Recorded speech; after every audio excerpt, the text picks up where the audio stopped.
देखिए, ये सीरीज़ मैं आप लोगों के लिए हिंदी के लिए बना रहा हूँ।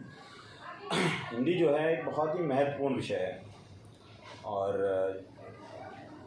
हिंदी तो महत्वपूर्ण है ही भाई, क्योंकि हम लोग हिंदुस्तान में भी रहते हैं तो सीखते हैं कुछ इसमें ग्रामर में, कुछ व्याकरण में। तो आज मैं आपको अलंकार के विषय में बताता हूँ।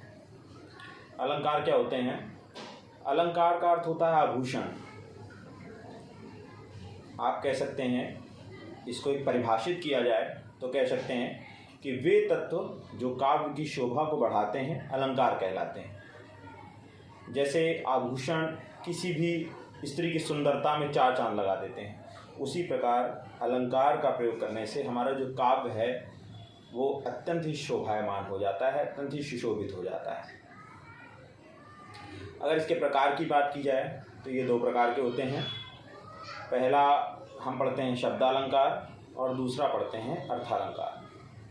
शब्दालंकार क्या होता है? शब्दालंकार आप जानते होंगे। शब्दालंकार जैसा कि नाम से प्रतीत हो रहा है, शब्दालंकार शब्द रूपी आभूषण। तो जहाँ पर सुंदर सुंदर शब्दों द्वारा चमत्कार उत्पन्न होता है उसे हम क्या कहते हैं? शब्दालंकार कहते हैं। जैसे मात पिता अरु गुरु की वाणी, बिना विचार करो शुभ जानी। देखिए, मैंने बोला तो भले आपको अर्थ समझ में आया हो ना आया हो, लेकिन आपको शब्द सुंदर लगे, शब्द आपको सुंदर लगे तो जहाँ पर सुंदर शब्दों का प्रयोग किया जाए और उससे चमत्कार उत्पन्न हो उसे हम क्या कहते हैं? शब्दालंकार कहते हैं।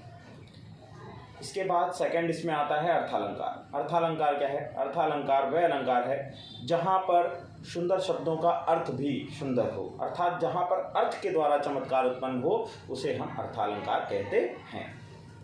जैसे मैंने अभी आपको बोला कि मात पिता अरु गुरु की वाणी, बिना विचार करो शुभ जानी।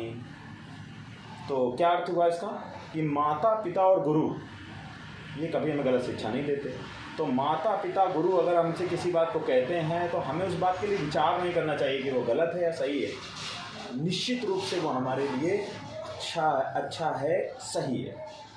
तो इस तरीके से आज की सीरीज़ में आज शब्दालंकार और अर्थालंकार के बारे में आपने सुना और आगे वाली सीरीज़ में आपको शब्दालंकार के भेद और अर्थालंकार के भेद उदाहरण सहित मैं समझाऊंगा। तब तक के लिए धन्यवाद।